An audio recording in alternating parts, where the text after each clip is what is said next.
Let's see what we got. Evil cop doesn't realize he's being recorded. Like when them bitches get their legit. This cop just ran over an innocent civilian, killing her instantly. And here's his coworker trying to justify his actions. That's not reckless for a train driver, but she is dead. Damn. Then he laughed? 26 anyway. She had limited value. What? But this is just one of 4 shocking examples when cops get exposed on camera. Just like the time this deputy was caught crazy, up in the gang. That was crazy. I don't think it get no worse than that. He got to be top 1 on the list. If it's 1 out of 5, he got to be number 1. That was fucking crazy. This nigga speeding, driving reckless, hit somebody, kill somebody, young person, female, 27, then laughing so she was only 27 like she ain't have nothing. Like, what? The deadly shooting of his crazy. own girlfriend. That's crazy. I should have not allowed this to happen. I don't know how this happened. Or when this officer killed a family dog. Well, he's out the gate. Hey, bud. Hey. Come on. Get back. Oh, shit. Get down. Why would you do that? But let's get back to Daniel Outerer, the officer If he was laughing and biting him, I joking would about the understand, but if death he of a didn't even make it to bite 23-year-old you, graduate nah, bad. student killed by police. The footage released by police shows she was struck by a cruiser speeding nearly 70 miles per hour while responding to a high-priority call. Damn, it looked like she ran in front of the car though. Like, he definitely speeding and he wrong, but why it look like she ran in front of that motherfucker? He says, well, normally we don't give voluntary statements.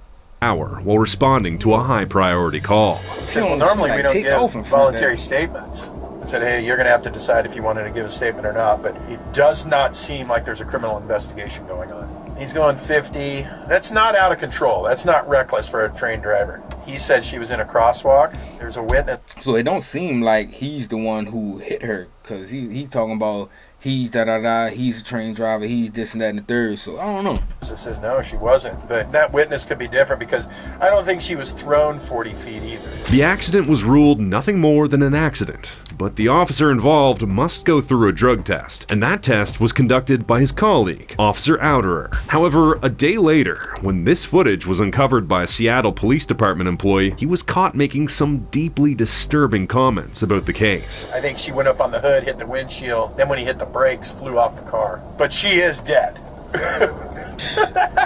This is wild. No, it's a regular. I don't want to say it's better, but it seemed the situation is a little better knowing that he's not the officer who hit her, who's doing all of this. But he definitely deserved to get fired too. But this not the one who hit her. This like somebody else who just worked for the police and talking about the case. Yeah, just write a check. Yeah. What? $11,000. She was 26 anyway. She had limited value. That's crazy, bro.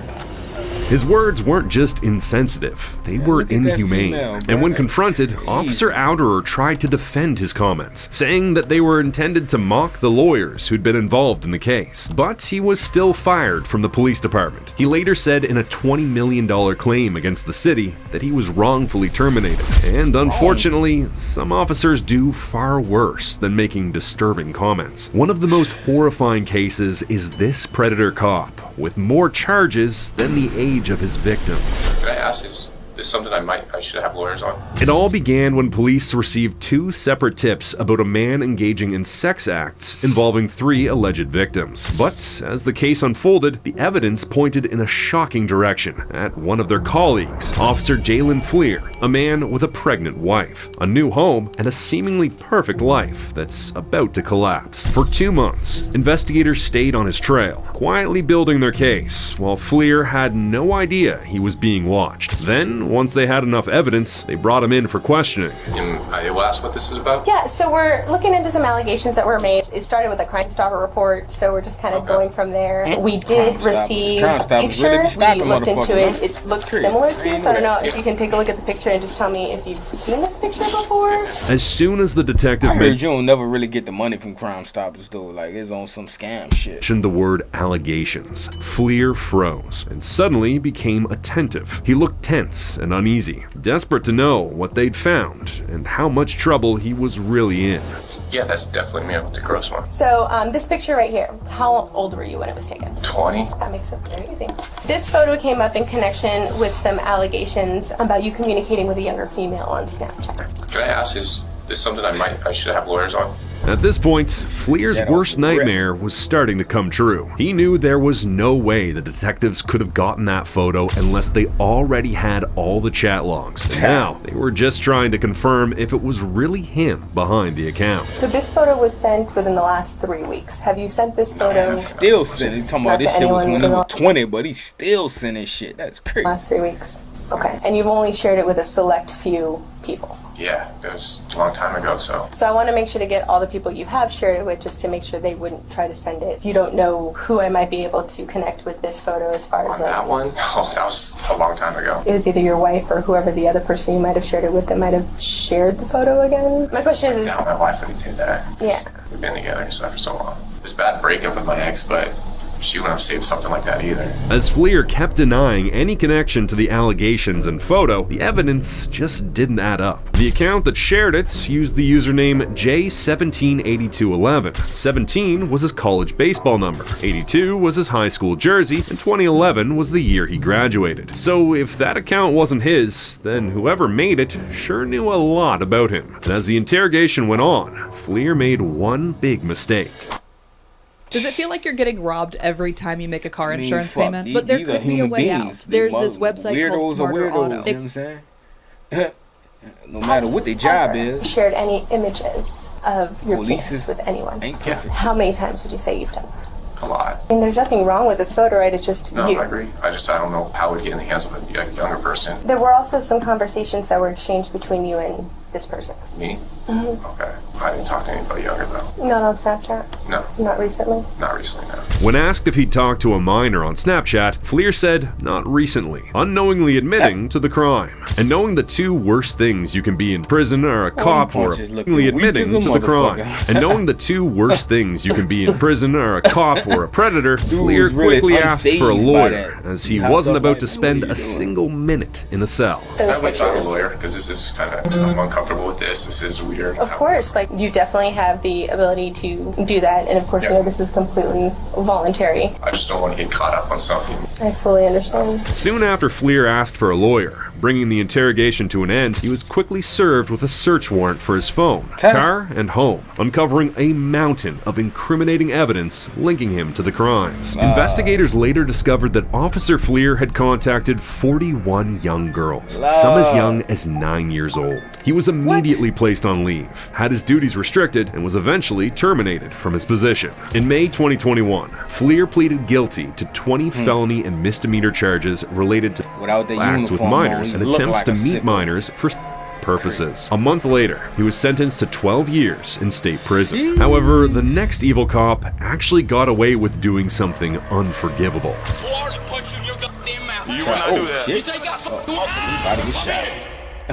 The Barrios family was enjoying a peaceful morning until the officer came knocking at their door. A child had earlier reported being chased by a dog and a man with a gun. So when Officer Carl Lampkin showed up to look into it, it seemed like a simple investigation until it turned into murder.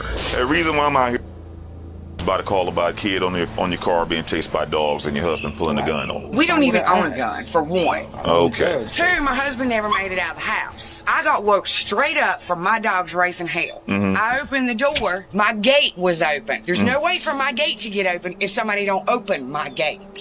So I go out in my underwear, shut the gate, I turn around and come back in the house, and he's sitting on the back of the car. I said, get off the car. No, your dogs are chasing me. I said, my dogs are in this fence. Get off the car. He refused to get off the car. Okay. So I told him it was about to be a bad day for him, and I come back in the back door, and when I did, he took off running up the road. That's the last we seen of him. I was hoping his mama would come back down here. You don't send a kid out at 6:30 in the morning, somebody's house opening a gate in their backyard. As the woman explained her side of the story, the officer seemed unconvinced. He could have easily verified the gun claim to find out who was telling the truth and end the case, but instead, he skipped that step entirely. He'd already decided they were lying and became fixated on proving his assumption rather than checking the facts. Is he in your backyard? He was. He had to have been. The gate was open. My dogs would have been out. Our dog surprised him when he stepped in. Yeah, that's what happened. Was he standing on the top of your car? Yes. On the back of the car. And would not leave.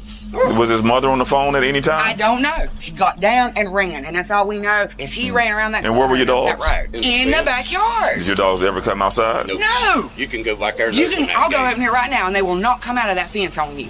Okay. Well, let me see him. When they mentioned that their dog never steps out of the gate, he decided to test the claim. Well, he's out. So this what happened. This makes more sense. We was looking at it like, damn, why he just shoot a dog? She sitting there chilling. The gate. So nigga tested it. He came out the gate. Get back. Oh, get out of that problem. He came out the gate. The dog bit him. Your dog bit me. The dog bit me. Even after killing the dog, the officer showed no remorse. Instead, he tried to justify his action. I don't know. I don't really feel bad for that one. I ain't lying. You hear me? Like, she telling all this story. My dog don't come out the gate, nigga, and we'll test the theory. Nigga could have just, nigga, call out on the tested theory. He definitely comes out the gate and bite a nigga. Bitch, I'm shooting you too. Fucking right. I got my gun on me and new dog coming. I'm not about to do all that running and bro. I'm shooting you. By claiming self-defense. But when the victim's son came out, furious and demanding answers, the officer only made things worse, pulling his gun on the boy and telling the mother to let him loose. At that moment, it was clear the son could be next if she didn't calm him down. Mike 18, name and change the unit. And sit in the sergeant. Buddy, you gonna get yourself in trouble. You better get the fuck out. No, sir. Get the fuck. You killed my dog. Why would you do that? Oh my God. Yeah. Dude, you're gonna get yourself in trouble. I'm trying to save you. You better leave my goddamn house. Get back. Taser. Now. Ma'am, get back. Leave my goddamn house. No, I'm not. Right now. It's okay. It's okay. You just did it to my kid's dog. You leave my goddamn house. Sir. I'm trying to save you. As the son's reaction to tragically losing his best friend continued, the officer only tried to tase him, a restraint he could have easily used on the dog earlier, clearly showing that the shooting wasn't necessary, but intentional. When you say it wasn't necessary, if the dog is biting me, you want me to fight him? You want me to fight the dog? Fuck no. We ain't doing no fighting. No fighting with no fucking dog, man. Oh, he could have tased the dog. Fuck. I ain't never saw a dog get tased before. That would have been crazy. And even after that, the officer still wasn't done traumatizing the family. Your son's gonna be arrested. Did your dog have rabies shots? Oh, yeah. You got the paperwork? Oh, they do. I know it's stressful. It is. Sir, I know it's stressful, but your son's gonna get himself in a bunch of trouble. I don't care how hot his head is. He's crossing the line. You crossed the line when you shot. No, you probably crossed the line when you put the gun on the kid and ran him down the street. I didn't pull no gun. I ain't got no gun. Despite all the trauma he'd already caused, the officer kept trying to shift the blame. And then, when his colleague arrived, they arrested the boy for his reaction and called it assaulting a police officer. But when the Jacksonville Sheriff's Office reviewed the case, they ruled that the officer's actions were within departmental guidelines, after it was confirmed that the dog had bitten his finger. Unsatisfied with the verdict, Mrs. Barrios filed a lawsuit against Officer Lampkin. His finger. Unsatisfied she was a little sober today. With the verdict, Mrs. Barrios filed a lawsuit against Officer Lampkin in the Jacksonville Sheriff's Office in December 2024, citing a violation of civil rights. The case is still ongoing to this day, with Officer Lampkin continuing to keep his job. But while this evil cop got away with killing a dog, this next officer tried to get away with murdering his own girlfriend. This gotta be a nightmare. Your car insurance company hopes that you never find this site, but now you can stick it to it. Listen, your car insurance company might charge you... Don't cry now, nigga. You know the consequences. Earlier that day, police responded to the home of Marion County Sheriff's Deputy Leslie Boo after he made a 911 call himself. Upon arrival, they found his 25-year-old girlfriend, Paulina Wright, dead, shot in the forehead as he held her in his arms. Boo claimed it was an accident, but after officers brought him in for questioning, they uncovered something truly evil.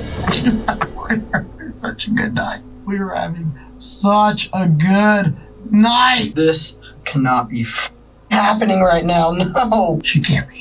She cannot be dead. She is a good person. We should have never been doing that. It's gotta be a nightmare. Pauline has gotta be.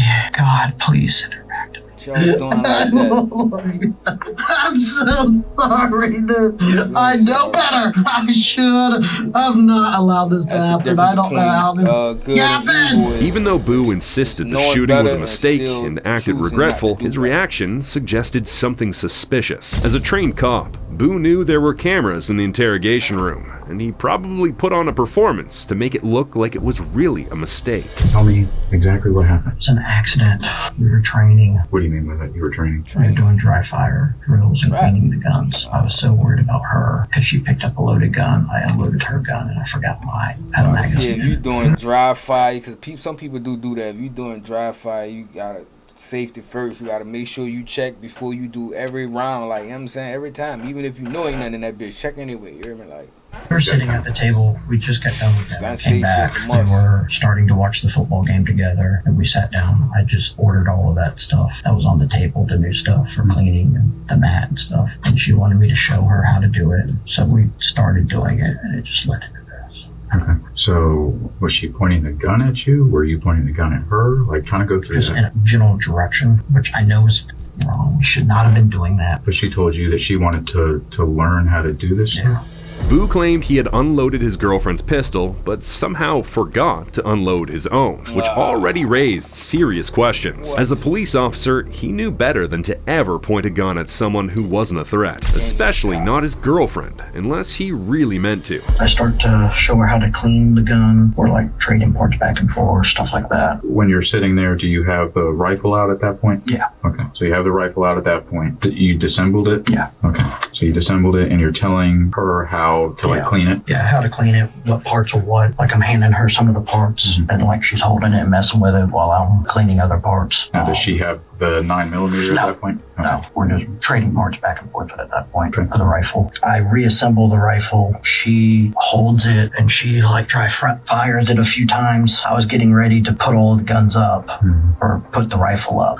That's when she grabbed the 9mm. I had the magazine back in the rifle at that point because I was about to go put it up. Put the magazine in it, getting ready to put it up. Yeah, that's when she grabs the 9mm. I unload that for her because she's kind of waving it around. She starts to dry fire that one. And I'm like, oh, okay. And I go to dry fire my rifle. I dry fire it the first time, and then the second time is when.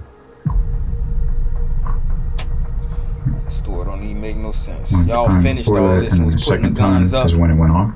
Yeah. Have you guys done this before in the past? Okay. It sounds bad, but after we go to dinner and have a few drinks, I get sloppy, I guess. I should not have been allowing that to happen. How much did you have to drink tonight? Just 3 margaritas. We each had 3. However, his girlfriend's blood alcohol level was only 0.04, far below Florida's 0.08 driving limit, which clearly shows he wasn't drunk or confused. He knew exactly what he was doing. And the detective had no other choice than to believe him, as an earlier search of his house reveals evidence that actually supports his story. And at first, it looked like Boo might be getting away with murder. But after the interrogation, he was relieved of his duty, arrested, and charged with manslaughter. A few weeks later, a judge granted him bond, while police continued their investigation with the state attorney's office.